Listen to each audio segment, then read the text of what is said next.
Hi friends, તો મારું નામ છે મનીષા અને હું રહું છું અમદાવાદમાં. તો અમે સવારમાં નીકળી ગયા હતા રેડી થઈને શોપિંગ માટે, કેમ કે આજે જીજાજીને રજા હતી. તો અમે પહેલાં ગયા હતા ડીમાર્ટ. ત્યાં પહોંચીને પહેલાં પાર્ક કર્યું, પછી પાર્ક કરી અને અમે ઉપર આવી ગયા હતા કપડાના સેક્શનમાં, કેમ કે એમને શર્ટ લેવા હતા. તો એને મારી બેન બધા ચોઈસ કરતા હતા અને હું બધું જોતી હતી.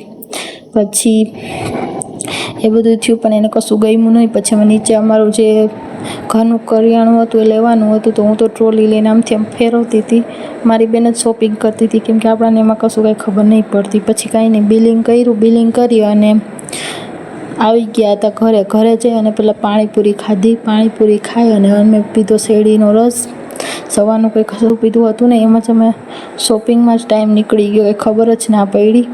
બહુ બધા રખડા, બહુ બધી શોપ જોઈ, પણ મારા બેનનો બર્થડે હતો, એમને કપડાં જોતા હતા, પણ જે એને ટાઈપના જોતા હતા એ કશું એને મળતું જ નહોતું. તો પછી અમે નીકળી ગયા ત્યાંથી જુડિયો તરફ. તો જુડિયો અમે ગયા અને ઘણા બધા કપડાં અને કલેક્શન બધું જુડિયોનું જોયું, પણ તો બી એમને એની સાઇઝમાં અને કંઈ જે એના ટાઈપ જોતું હતું એ કશું મળતું જ નહોતું. પછી ત્યાંથી અમે હજી માટે ટી શર્ટ લેવા આવી ગયા હતા.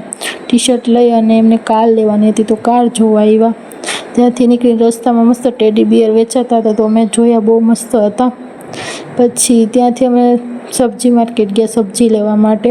પછી ઘરે આવ્યા, ઘરે આવીને બધું સામાન કાઢી અને બધું વ્યવસ્થિત કર્યું. તો જીજાજી કે હું ભેળ બનાવું, કે મારા હાથની ભેળ ચાખો. પછી એ ભેળ બનાવી અને મારી બેન મારા મમ્મી જોડે વાત કરતી હતી.